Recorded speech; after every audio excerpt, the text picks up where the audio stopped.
So I was sitting in my living room, scrolling through social media, and all of a sudden, an ear-piercing shriek rang out. I freeze and immediately message my other half, who is upstairs. "Did you hear that?" He comes down and sees my ashen face sitting frozen on the sofa. Our first thought is, someone is hurt.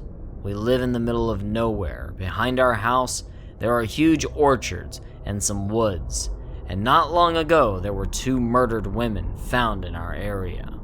One crime was very high profile in the UK, the other locally. We were instantly worried that some poor woman was being attacked, so I grabbed a flashlight and prepared to phone 999. Nothing outside. I was very shaken up, so I went to the neighbors, an adjoining house, and they didn't hear anything, not a peep. The neighbors on the other side, who came out to fill his wheelie bin, said the same. I was dumbfounded. It was so loud.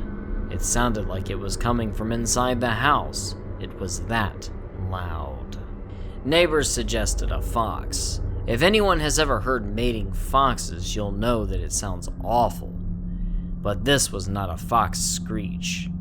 I have heard them many times before, and it wasn't a cat either, nor the pipes. The TV wasn't on, and I wasn't listening to music or a podcast. It was a woman's scream. After ruling out logical things, I started to wonder whether it was paranormal, although this thought had already crossed my mind because the scream instantly brought me back to a foul memory that I tried very hard to repress.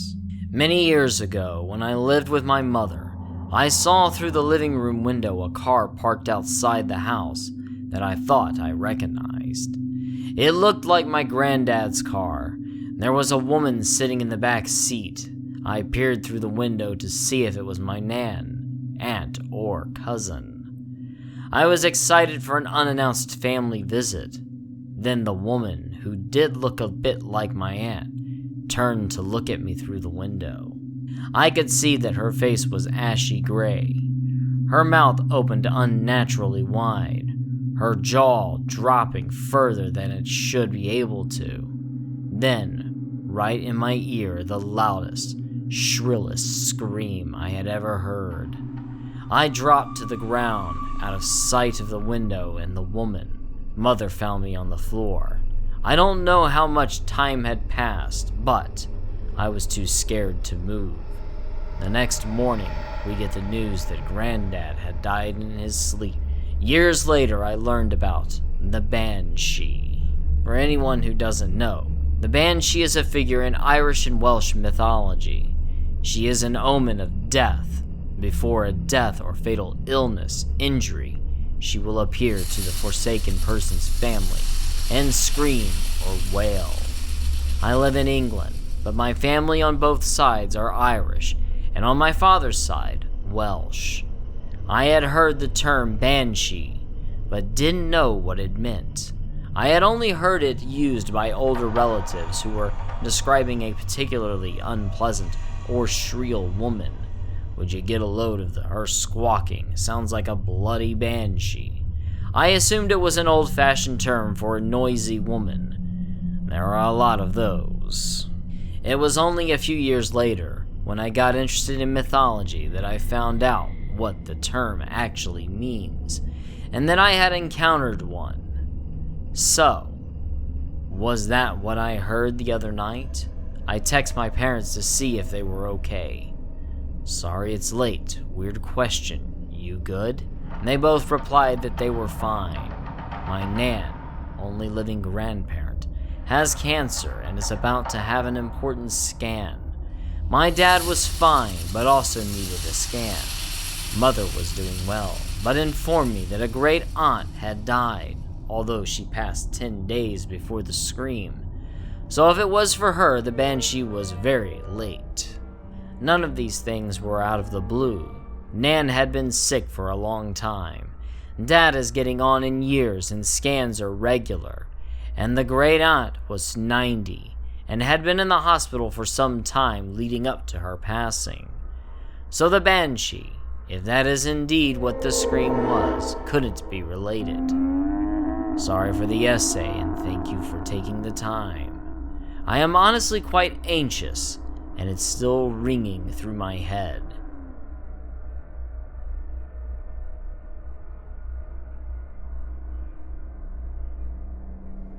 When I was 22 years old, I was pregnant with my oldest child. My child's father, we'll call him Rob, had used illicit drugs in the past before we got together. Our bedroom was set up with our dresser placed against the wall opposite from our bed. One night I awoke to the sound of scratching. I looked to the foot of the bed and saw the outline of Rob's body sitting there facing the dresser. He was leaning forward a bit, as if he was hovering over something on top of the dresser. I thought he was cutting up drugs, even though he had never done so during the 4 years we had been together. Extremely confused, I whispered, "Rob, what are you doing?" He didn't acknowledge that he had heard me, and so with a little more volume in my voice, I repeated his name. Again, no response. He just continued scratching at the dresser. Irritated, I threw the blanket off of myself, huffed loudly, and began to scoot down to the edge of the bed, but I stopped abruptly and froze. Before I had the chance to make any significant movement, I heard a sudden snort. You know, the sound that people make when they snore, and you interrupt their sleep, but they don't fully wake up. I slowly looked to my left and realized that Rob had been sleeping soundly next to me the entire time.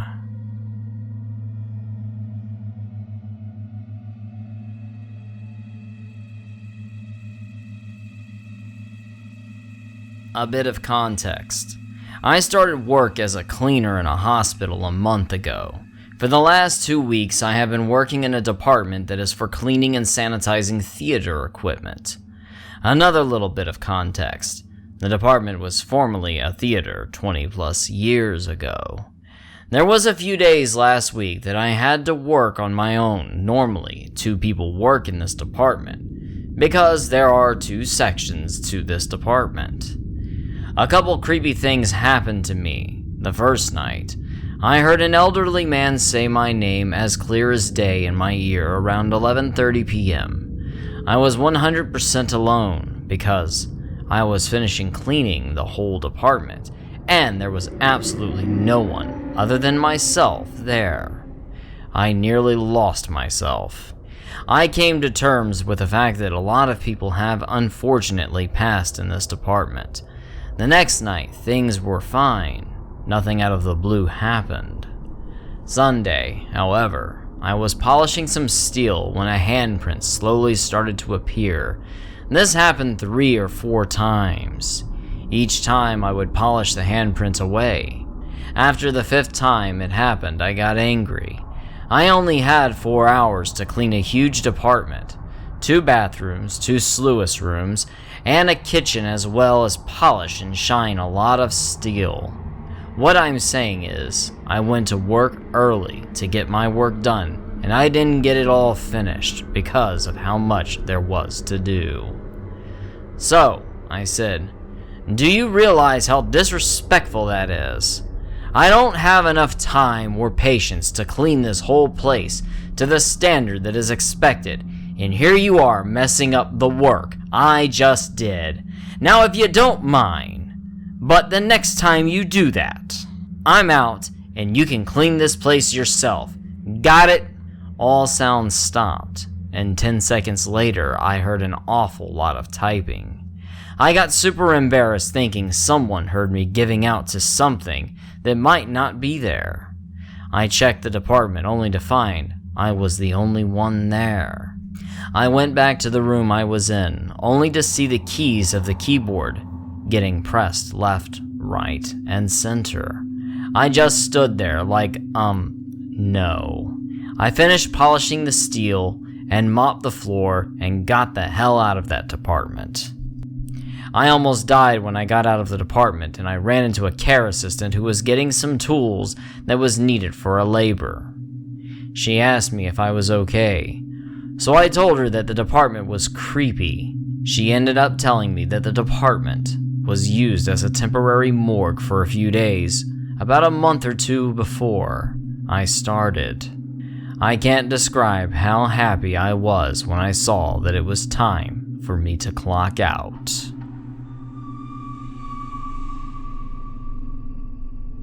It was a Monday evening. I was doing my work, bopping along to the music playing in my brain. Just enjoying work because, well, I think it's fun. Then the tapping started every minute or two, knocking on glass. I didn't think much of it because the autoclaves were on, sterilizing the equipment. Around 9:30 p.m., I heard someone calling my name. The voice sounded like one of my older female colleagues. I thought she was checking up on me because it was the first time working in that department on my own. I responded and kept working. Everything was fine until I went to the second side of the department. It was noticeably colder and was also still and completely silent.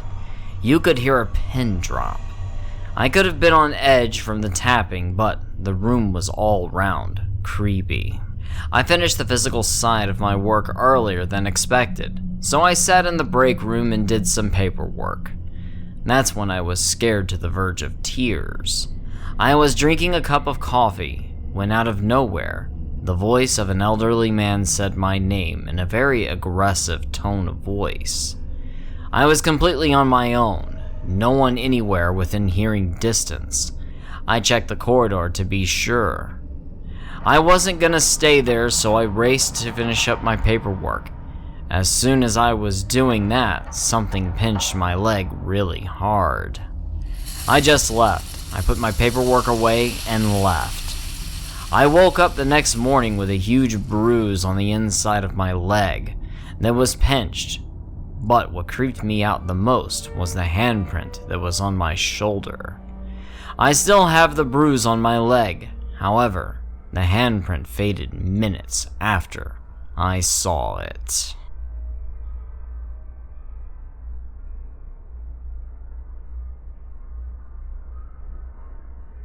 Growing up, I had always been skeptical with ghosts. I believed they were embellishments, complete fabrications, or misunderstandings. At least, I did. I remember it clear as day. It was 8th grade math class. I walked into class on a Monday afternoon. I go to sit next to Elle. I sit down next to her and start making small talk. And what do I ask?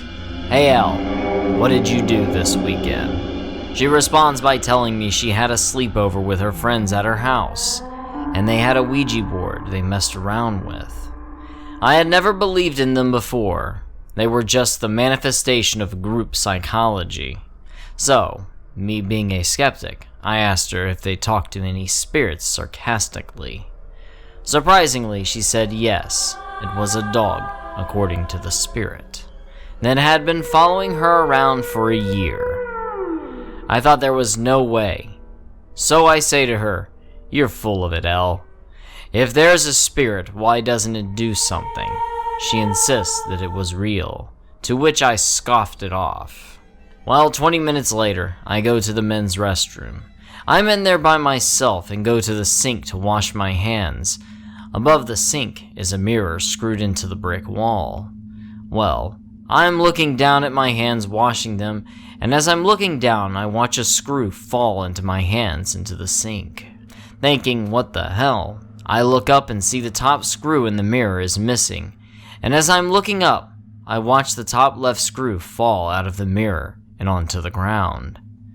Half a second later, the mirror slowly starts to tip over, as I'm still looking up, and hits me on the head. I take a step back and the mirror falls completely over and shatters on the top of the sink, into shards all over the place. My head hurt a little bit, but thankfully no glass ended up in my scalp. To this day, I have no way of explaining how 2 screws came undone exactly while I was in the bathroom, while I was standing under the mirror after talking crap to a ghost dog. I am now a firm believer in the paranormal, and now I never take a chance at talking crap to any ghosts either. Lesson learned.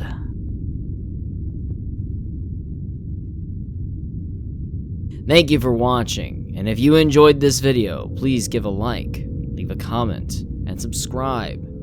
Perhaps click the bell for notifications, and remember, hell is empty, and the devils are here.